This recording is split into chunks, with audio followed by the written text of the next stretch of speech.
Well, good morning.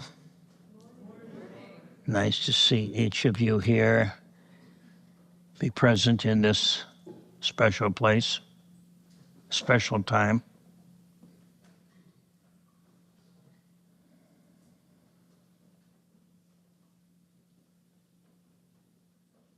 I enjoy just feeling the energy of 75 or 100 people coming together to sit in the silence. Very, very powerful.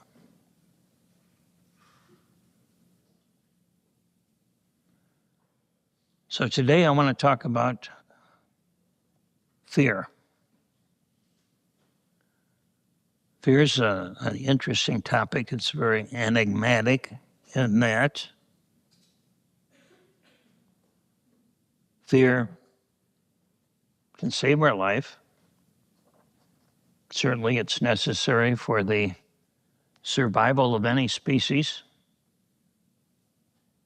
We would not be here as human beings if it were not for the instinct of fear. So fear quite literally can keep us alive. And fear at the same time can perhaps destroy us.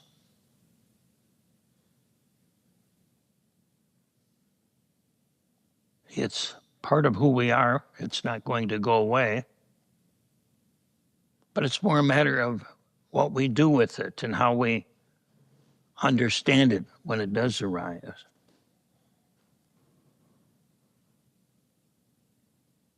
We have natural fears, which is the kind of fear that we see in almost all living beings.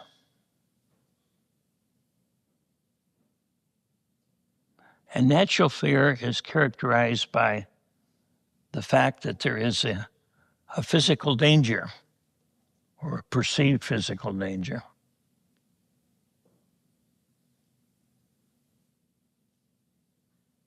You know, a lion is about to eat a zebra, and the zebra suddenly detects the lion's presence. Fear kicks in, and that fear response allows that zebra to run. Somebody told me that fear can be thought of as an acronym for the words, forget everything and run. Because that's really what fear is all about. We want to run. And in nature, that's appropriate.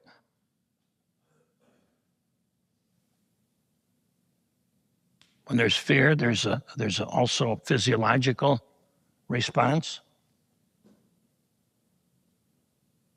The heart rate increases. Adrenaline is secreted into the bloodstream, giving us more strength and stamina.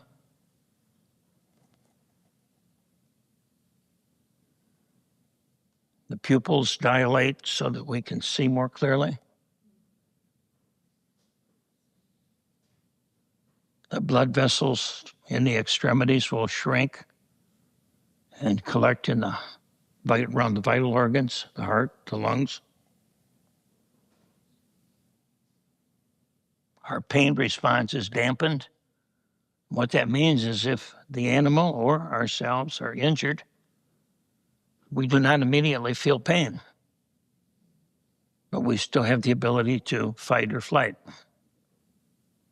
There's all sorts of stories about people in wartime or in times of crisis losing a hand or a foot and still being able to drive, to fight, or whatever. The pain is not felt till much later.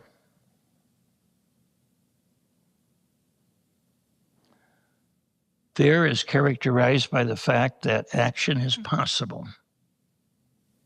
Natural fear, I'm talking about. When we perceive a danger, the fear response kicks in. We flee, we fight, we freeze, we hide. We do something in response to that fear. And fear Natural fear is temporary. You know, the zebra rather, that's chased by the lion will feel fear. That fear will give it energy. But when it outruns the lion or when the lion goes away, fear is gone. And the zebra will go back to munching grass or whatever zebras do for fun.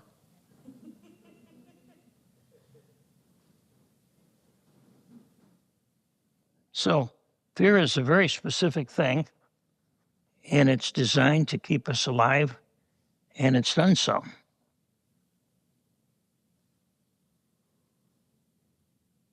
However, we are, as human beings, identified not simply with the body, as animals are, but we're also identified, even more so, with a mental image, a mental construct we call the ego, the sense of me.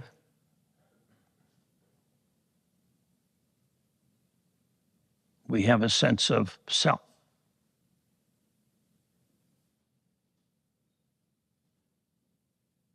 And when this sense of self is threatened,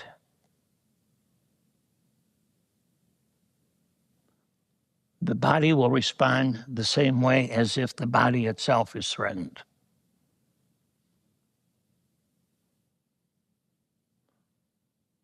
The ego is identified with who I am. The body is partly identified with who I am. I say partly in the sense that the mental ego sometimes will override the physical fear. We would rather face physical pain and disabilities than certain mental fears.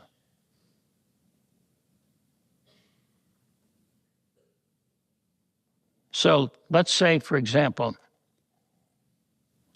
an ego fear, classic ego fear. I've been told that the number one fear in the world, or at least in the Western world, is the fear of public speaking. You know, they took a survey. There's been many surveys, you know, what do you fear the most? In America, Canada, England, most English-speaking countries, Europe as well. Death came in second. Public speaking came in first. Now, this may not be a new phenomenon because it's been discovered that perhaps 2,000 years ago in ancient Rome, there was a situation that arose when perhaps it was a Sunday morning. And back then in Rome, on a Sunday afternoon or Sunday morning, after football season, the family would go to the Colosseum and watch the lions eat the Christians. You know, good, clean entertainment.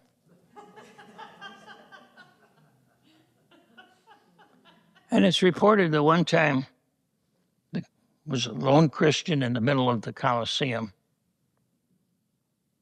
And at the other end, or at the end of the Colosseum, was a hungry lion in a cage. And they released this lion, and the lion come charging towards the Christian, drooling, growling, frightening.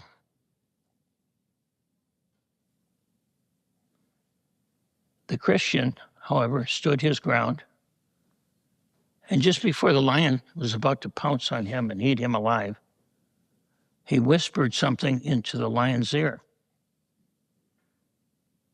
And the lion stopped and froze and turned around and whimpered like a frightened kitten ran back to the cage and just shook. And the keepers tried to get the lion back out of the cage, and he wouldn't come. He just stood there and shook. So they had to let the Christian go. This is perhaps the only time the Christians meet the lions, A lot of Christians 1, lions 0 that day. And afterwards, when the Christian was set free, some of his friends said, "What was it you said to the lion that scared him, frightened him so much?" And he said to the lion, he says, "Before you eat me, I want you to know that after dinner, you're expected to say a few words to the crowd."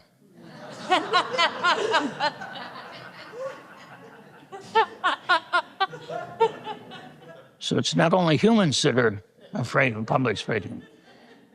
Perhaps it crosses all species. But as we talk about the physiological response of fear in the body, imagine that you're about to give a very important speech. This is to a new client or for a job or before Congress or before the city council or whatever. But this is a really important speech that you've been practicing for a long time. And a lot depends on it. And you've never spoken in public before. And so you're standing up behind the microphone, behind the lectern, and fear arises. Adrenaline is pumped into the bloodstream. The blood vessels narrow, et cetera, et cetera. The body wants to run, wants to fight, wants to flee, wants to hide. Meanwhile, you're standing there. You can't run away. You can't hide. You can't crawl back in a corner. What happens to all of that energy in the body? It gets stuffed. It gets locked into the body. And those kind of responses, we sometimes call trauma responses. And any time there's intense fear and we're not able to fight or flee or physically take some action, all of that energy, all of those chemicals get locked in our body, you see. And it's very like taking poison in many ways.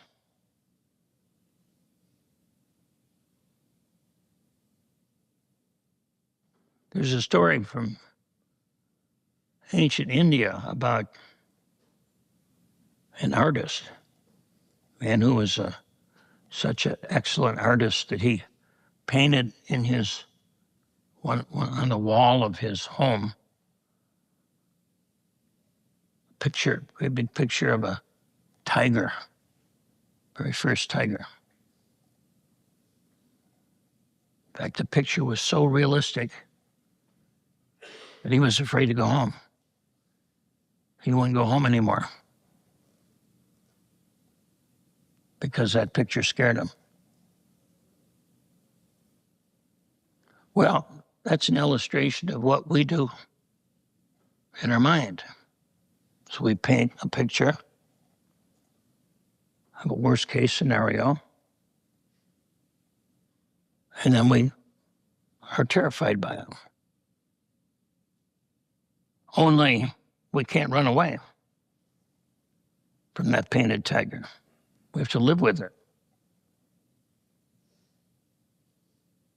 We have to live with that painted tiger in our house, so to speak. So it's ironic and again, I'm talking about ego fear now. The mind creates a threat. The threat's not real. When you're speaking in public, even if it's before 10,000 people, it's unlikely you're in any physical danger. But the mind creates all these what ifs. You know, what if I lose my voice? What if I trip and fall on my face? What if I throw up? Whatever, you know, we create all sorts of worst case scenarios. And then, like the man that painted the tiger, we're afraid to go into our house.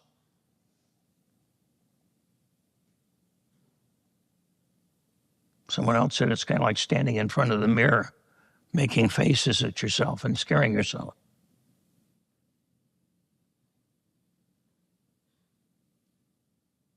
So that's the dilemma, is that we can't run away from those pictures.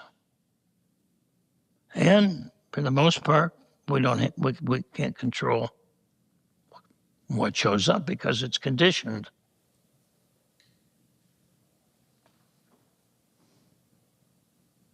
So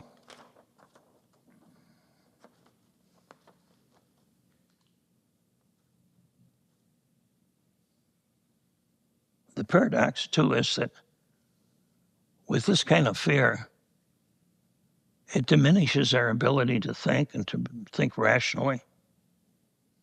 So maybe without the fear, we could give that talk beautifully, eloquently. But since we're feared, we're afraid, we squeak. We don't we don't perform to our fullest function. And many of us have had that experience in one way or another, if not in public speaking, in other ways, where the fear itself is almost a self-fulfilling prophecy. And the ego is most afraid of the judgment from other people because the ego defines itself vis-a-vis other people. If everybody loves me and likes me and thinks I'm great, the ego's big and happy. But if they throw rotten tomatoes at me, if people get up and leave while I'm talking, or they fall asleep, why then, what did I do wrong? I'm bad, shame on me, or whatever you say. So we are probably more afraid of judgment than we are of being eaten by a lion. I was in a situation once where there were possibility of physical danger or physical impairment. And we all talked about what our deepest fear was. And nobody was afraid of being hurt. Everybody was afraid of what would others think if I failed.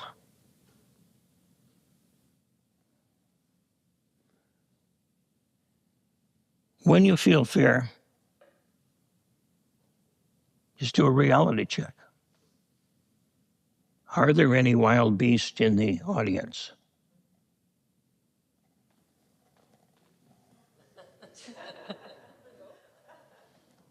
There's one up there. You can't see Cam, but she's got a antler. Well, she'll learn antler.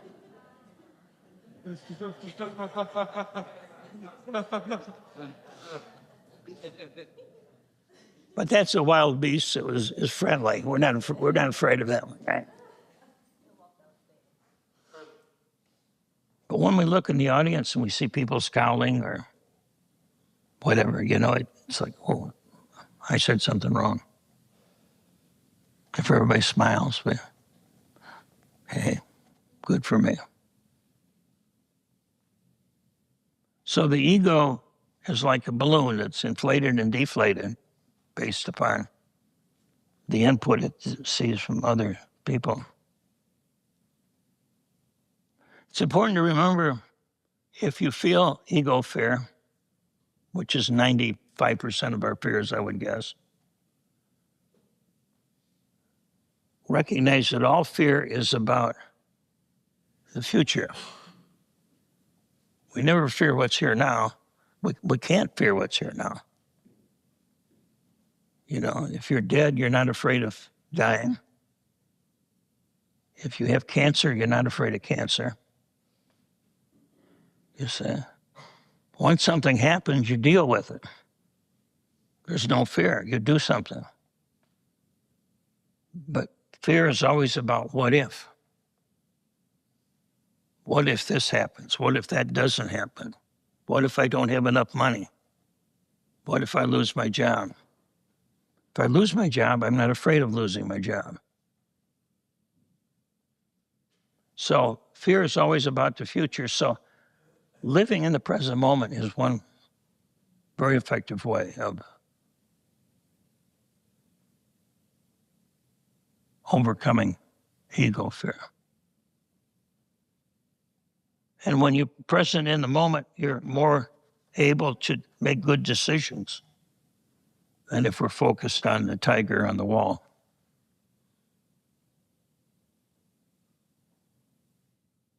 And when in our spiritual journey, fear is pretty much inevitable, because our spiritual journey is about going beyond who we think we are. And any time we go beyond who we think we are, that's frightening. Imagine a circle, and inside this circle is me, where it's safe, it's comfortable, familiar. That's the ego. Doing all the things that I'm used to doing, avoiding my fears, got all my boundaries. But when we begin the spiritual practice, we begin to feel the ego structure begin to dissolve, which is both what we want and what terrifies us. So that's the great paradox also, is that what we most want is what we most fear. We want to be free. We don't want to be constrained. But to be free means letting go of the cage which keeps us safe and keeps us in prison at the same time.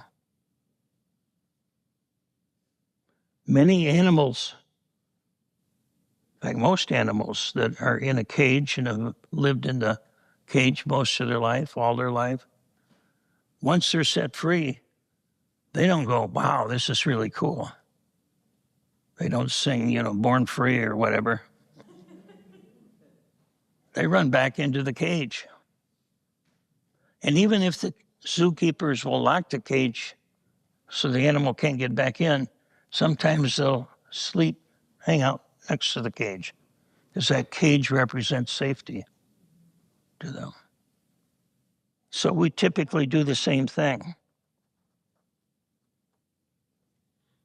So dissolving the self, the ego self, is an inevitable part of the spiritual journey, because that's what we want. We want to be who we really are, and who we really are is unlimited. Yet it's scary to be unlimited, because I've defined myself by the boundaries. Who am I? I'm a this, not a that. I'm a this, not a that. I'm a this, not a that. What am I comfortable doing? This, not this. You see, this is me, this is not me.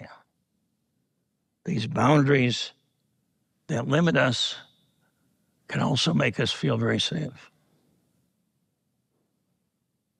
So once again, when fear arises, remember that it's always about what can happen, not what's here. So as we're fully present in the body, as we're fully present in this moment, as we're fully present to the breath, fear is impossible. Because in this instant, in this moment, there's nothing to be afraid of. In this very instant, there's not even a self. In this instant, I have the potential for freedom. In the future, I don't. If I'm focused on the future, I'm a prisoner of either fear or hope. It makes me like a puppet on strings. One string is fear, the other string is hope. Well, I'm afraid this is going to happen, but I hope that'll happen. I hope this works out. I'm afraid that doesn't work out.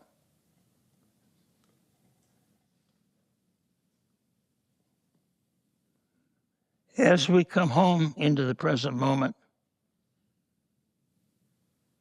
we overcome all fear. Not forever. I can't overcome fear for tomorrow.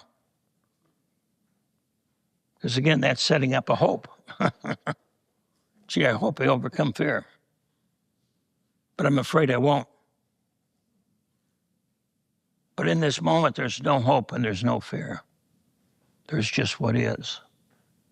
There's this breath, this sensation. Ultimately, what's here in this moment is love. Because when we dissolve the ego boundaries and when we dissolve fear, what's left is love. We don't have to try to love. We are love. But only in this moment are we love. So, may all beings be free from fear. May all beings live in love. May all beings live beyond all boundaries. Thank you.